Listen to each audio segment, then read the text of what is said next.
And, whoa, look at Magoo. Magoo streaks into the... Thorpe's got past Gavors. They lock handlebars as they go through, but Thorpe's done. Here comes Bradshaw to the outside of Bale. He takes over the number 2 position, and Bradshaw is not done.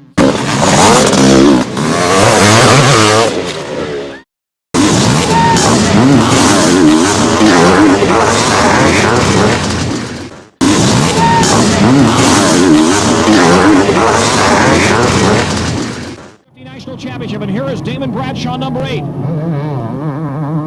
Bradshaw, just 18 years old, out of Charlotte, North Carolina. Now remember, a week before Meadowlands, a little over a week before, he was winning the main event at the Giant Stadium Supercross, and Ward nipped him at the end. Jeff Ward won the first moto. He is trying to set a blistering pace early to pull away from the Wards in second, Larry in second, and Jeff in third. Look at the ruts. Look at the beating the bike is taking. And there is Jeff Ward, has gone into second. So here is a reenactment of the first moto, but the roles are reversed. Bradshaw was chasing Jeff Ward the first moto, and now it's Wardy's turn. One bike back, lapped rider between them.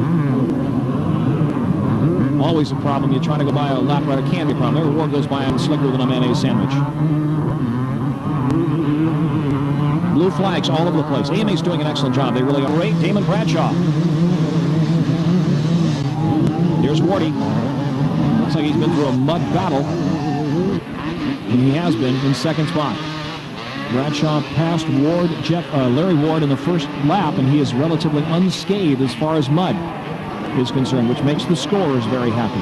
Ron Denny, the referee, here today at Mount Morris. Larry Huffman on the microphone. And there's the difference between first and second, ladies and gentlemen. Damon Bradshaw and Jeff Ward. Damon Bradshaw out of Charlotte, North Carolina in front. Jeff Ward out of San Clemente, California in second.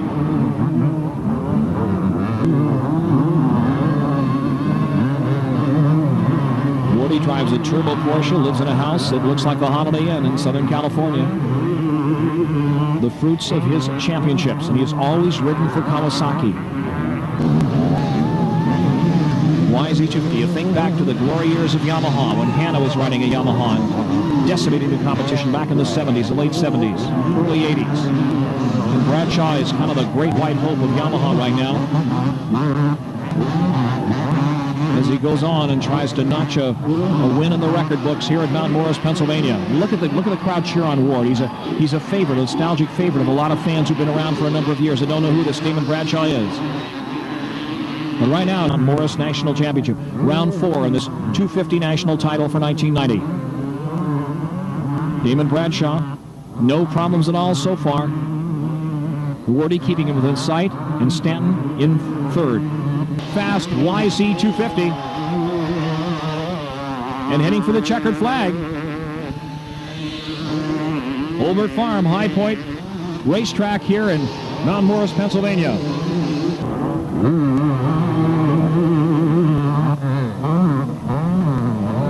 .250cc, about 214, 215 pounds, 220 pounds. Machines, quarter-liter rocket ships, putting out close to 50 horsepower. It was 10, 12 years ago. They were lucky to put out 38, 39 horsepower. He's out in front and heading for the checkered flag, and I don't think Wardy can reel him in. Oh, he just a little bit sideways, waves at the crowd. Look at this, showboating. You can always tell when a rider feels like he's got this thing wrapped up when he starts waving at the crowd. You don't see Ward waving at the crowd because Wardy still wants to win, but Bradshaw can showboat a little bit, and he deserves it. He's ridden a very smart race. After losing to the Ward in the first moto and the week before at Meadowlands, losing by just an inch or two. There he is waving to the crowd. And Damon Bradshaw heading for the checkered flag, ladies and gentlemen, here at Mount Morris, Pennsylvania. And there it is. And Bradshaw wins it, and wins overall.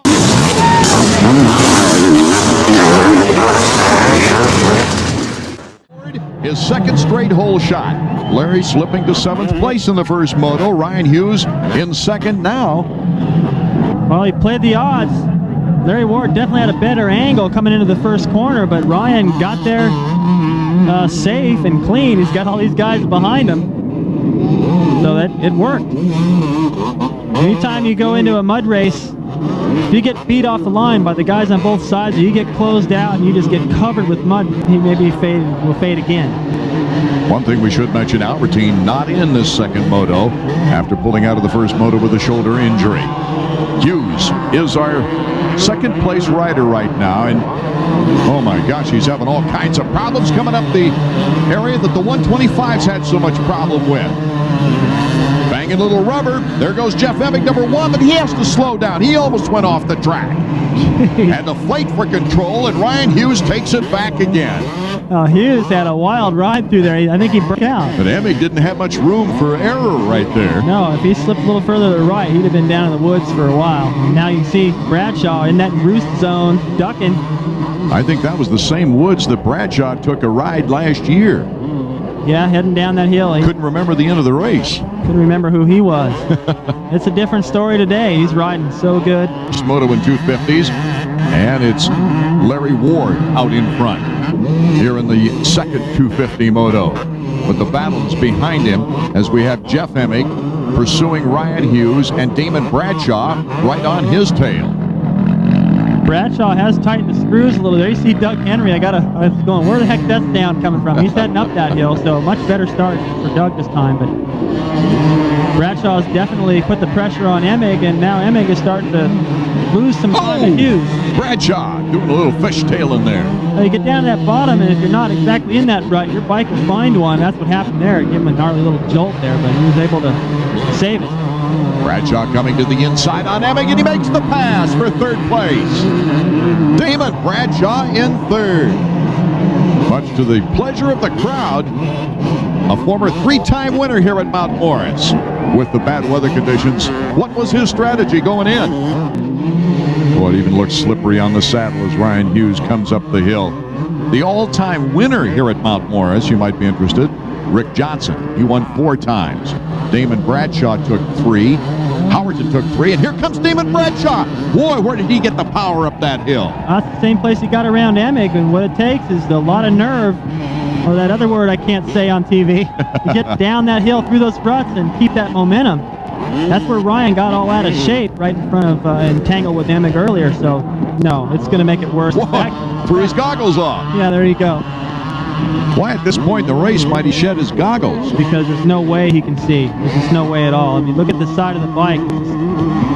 What it's going to turn into now is instead of mud just sticking here and there, it's just, this matters what Bradshaw's got for goggles. He could be riding with one eye shut right now. He can smell this. He wants it so bad. This is the track he chose to come out of retirement to get back into Supercross, motocross racing. It's always because I think the fans have been with him. He's a 3-time winner here. His last win, incidentally, was right here at Mount Morris back in 1993, and Bradshaw makes the move on him, coming through the water. Ward still looking back to see what happened. Bradshaw could win the overall. Well, that was amazing right there. Here it is again. Listen to that crowd. He's got to know that's pretty much all for him. These people watched him, as I said, ride here so many times. If he wins here again today, this will tie him with Rick Johnson for 4 wins.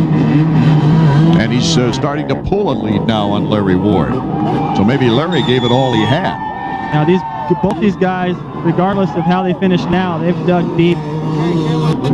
Ward, if he stays in second, would match that with a 7th and probably be in the top 4 overall. Haven't had time to figure it up right now as Damon Bradshaw is headed for his first victory since coming out of retirement. And that was back in 1993. Yeah, it's not over yet, though, Art. They got another half a lap, 3/4 of a lap to go. He's still got this treacherous section here. He could drown out, bike could quit, he could fall, anything. In these conditions, nothing's for sure until you're across the finish line. And at motos, I don't know how these guys would finish, because all those berms are keeping that water from running the rest of the way down the hill, and all these off-cambers. He's got to aim a little higher up the hill to stay out of it. That would fill all the way up, be up to the tank. Getting by the lappers easily now, Damon Bradshaw, but really nothing's easy on this track right now. He could just about push it from here and have it in the bag. Ducking away from the roost. He knows that checkered flag is waving. Damon Bradshaw. What a moment for these fans that have stuck it out through this monsoon. Here's Larry.